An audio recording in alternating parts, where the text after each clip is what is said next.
On a crisp September evening in 1935, as the first hints of autumn whispered through the streets of New York City, a single, silent game played out in a back room in Harlem would redefine the meaning of power. This was not a clash of bullets or brawn, but a duel of minds, conducted over 64 squares of black and white. In just 6 minutes, two legendary figures of the underworld, one the established king of organized crime, the other a rising strategic genius, would engage in a contest where the only weapons were foresight, patience, and devastating psychological insight. The outcome would ripple through the city's criminal hierarchy, challenging deep-seated prejudices and proving that the most formidable force is not muscle, but intellect. The setting was the back room of the Clayton, an exclusive club on West 142nd Street. To the outside world, it was a haven for jazz and high society. But on the night of September 20th, it served as an austere courtroom. The air was heavy with the scent of polished wood, expensive cigar smoke, and an almost unbearable tension. 50 men were gathered, a deliberate, even split of 25 on each side of the room. They stood not as patrons, but as solemn witnesses, their silence amplifying the significance of what was to come. This was a curated audience, each man a stakeholder in the future of New York's shadow economy. Arriving first was Charles "Lucky" Luciano. At 37, he was the undisputed architect of the modern American mafia.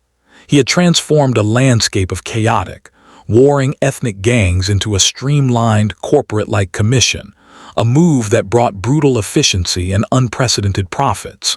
His power was absolute, his name spoken with a mix of fear and reverence. That night he carried with him a beautiful ivory and ebony chess set, a personal treasure once owned by his mentor, the legendary gambler Arnold Rothstein. Luciano was immaculate in a suit cut from the finest Italian silk, a diamond pinky ring glittering like a cold star. His confidence was a physical presence, a cloak he wore effortlessly. He moved to the heavy oak table at the center of the room and began arranging the pieces with a ritualistic precision. Each piece clicked against the board with finality. To his witnesses, a collection of Italian mobsters, corrupt officials, and connected businessmen, his performance was a prelude to an expected victory. He was not just playing to win, he was preparing to demonstrate a natural order.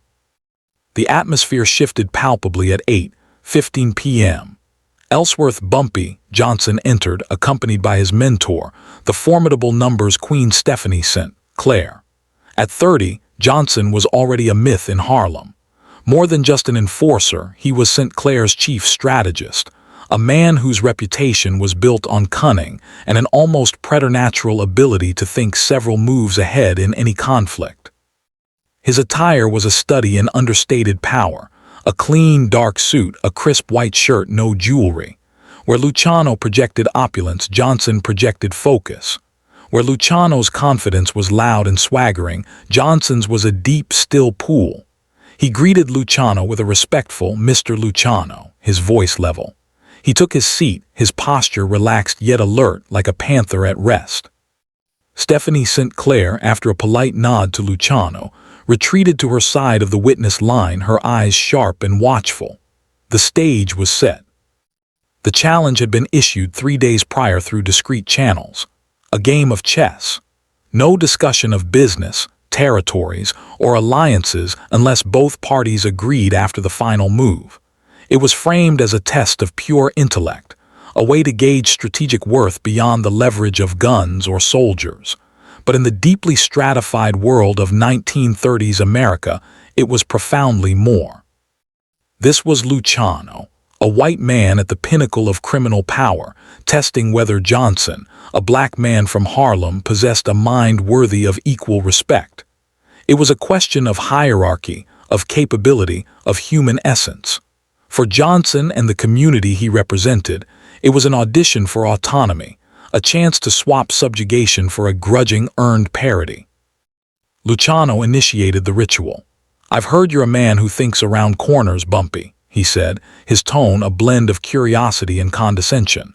"They say you see the board differently. Let's see if you can keep pace with a player taught by Rothstein himself.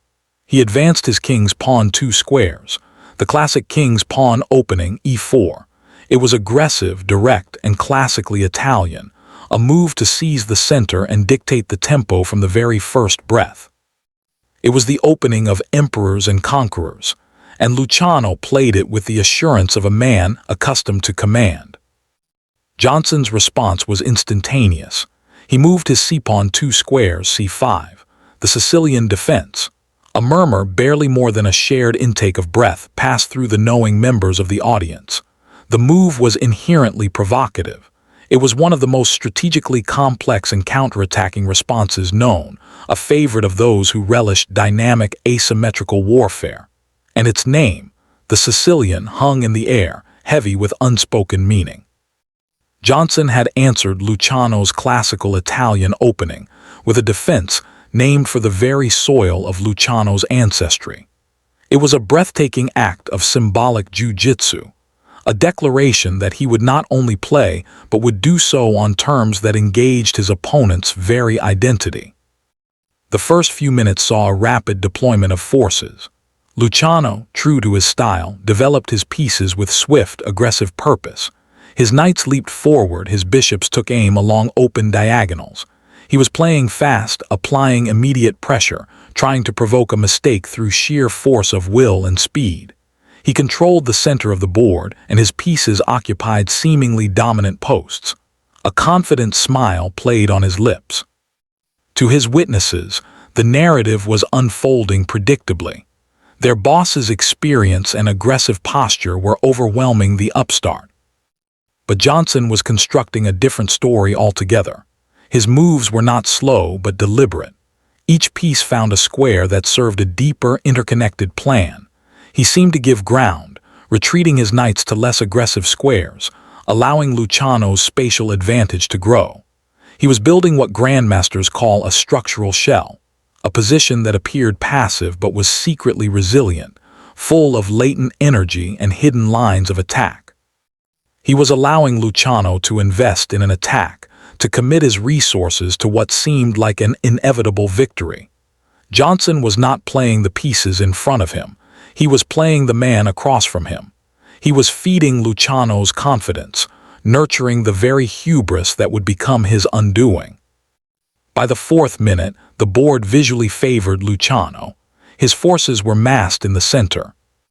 A powerful army ready for a decisive assault. Johnson's pieces looked cramped, defensive, scattered. The tension in the room had bifurcated.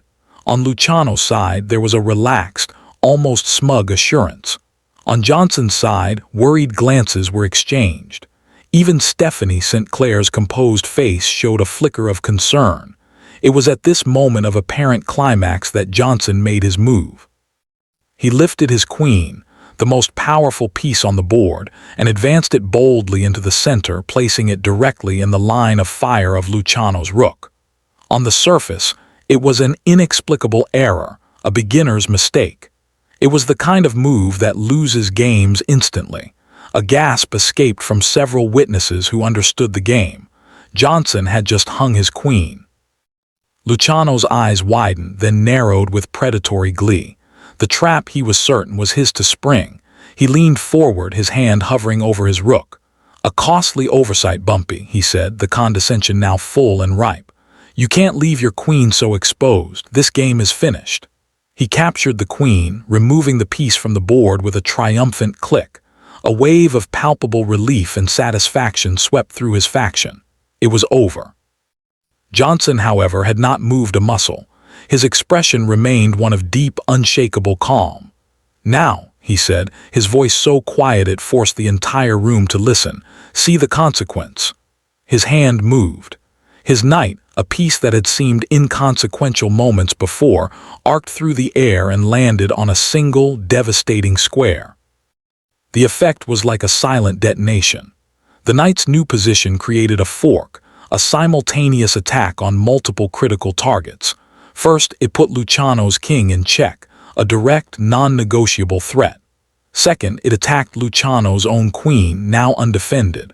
Third, and most devastatingly, it unveiled a discovered attack from Johnson's long-dormant bishop, which was now aimed directly at the rook that had just captured Johnson's queen. The rook was trapped. In one move, Johnson had transformed the board from a scene of his imminent defeat to one of Luciano's catastrophic ruin. The sacrifice was revealed. Johnson had not blundered his queen, he had donated it. He had used it as the ultimate piece of bait, luring Luciano's powerful rook into a fatal, indefensible position.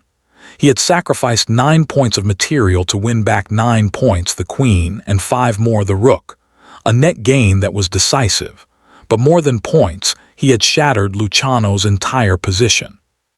The king was exposed, the coordination of his pieces was in tatters, and Johnson's remaining forces, his rooks, bishop, and knight, now swarmed the center with lethal harmony.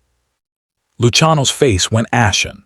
The smug confidence drained away, replaced by the stunned, slow-motion horror of a man watching his empire collapse from within. He was forced to move his king to escape the check, which only further accelerated his demise. The sequence was inexorable. Johnson's pieces moved with a terrifying machinic efficiency. Each move created new threats, forcing Luciano into a series of desperate, losing trades. He was no longer playing chess. He was conducting a stubborn, hopeless defense against an avalanche of his own creation. At 8:23 p.m., precisely 6 minutes after the first move, Johnson slid his final piece into place.